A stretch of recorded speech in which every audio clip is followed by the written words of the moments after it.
Today is April 16th, and I pulled the harrows out of the boneyard. And I'm gonna go harrow this pasture out here that we spread manure in the middle there. They couldn't get up the hills because of the snow on the ground, so they put a lot of manure right there and kind of around back behind that hill. And then I fed cows over there, and I fed a lot of straw. So I got a lot of straw out there that's a little thick in places, and there's probably still ice underneath it.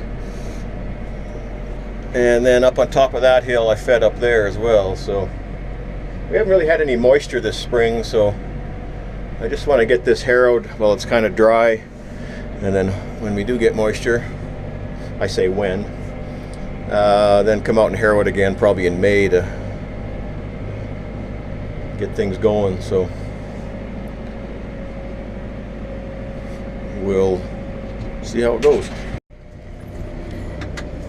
See if I can back this thing up on camera.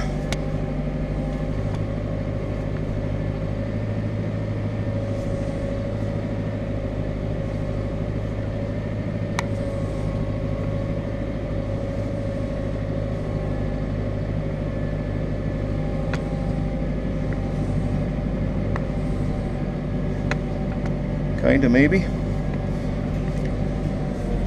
Ugh. Clunk.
So these really aren't the best harrows for harrowing pasture, but they're all I have, so they help.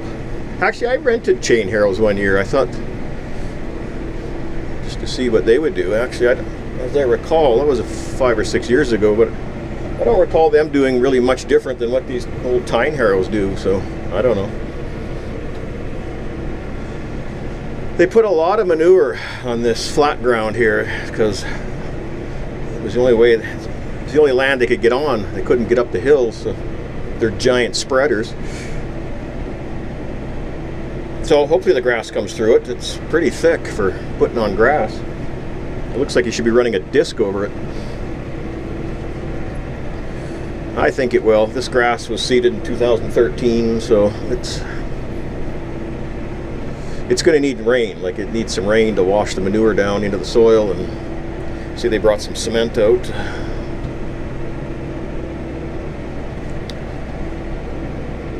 We're pretty dry, which we haven't had any of these snowstorms or anything this spring.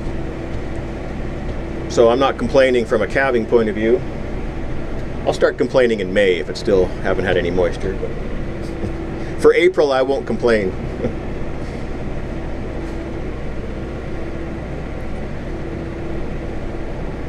A lot of this straw in these two parts of the field where I fed cows, like there's still ice underneath the straw where the straw is really thick. It's hard to feed straw when you don't have a processor of some kind. I tried to push it around with the front end loader in the winter if I thought it was too much left over, but there's a few spots where it's pretty thick.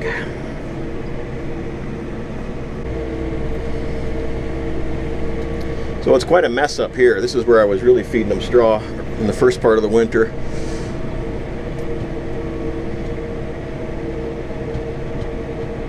So there'll probably be a few spots where it might kill the grass, but we hit it again with the harrows in May, and it'll be all right. It looks like a mess now, but I've seen this kind of mess before. By July, you never know it's here. Or never know it was here, hopefully. Calving's been going good. It's April 16th. I got 42 calves, I think.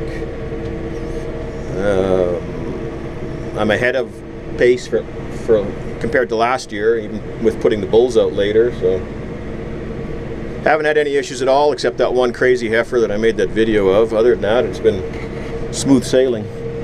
I shouldn't say that because it'll change now, but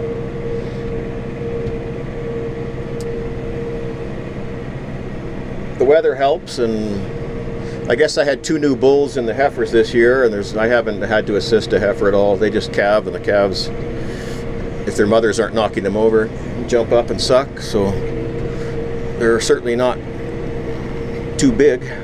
Some might consider the calves too small, but...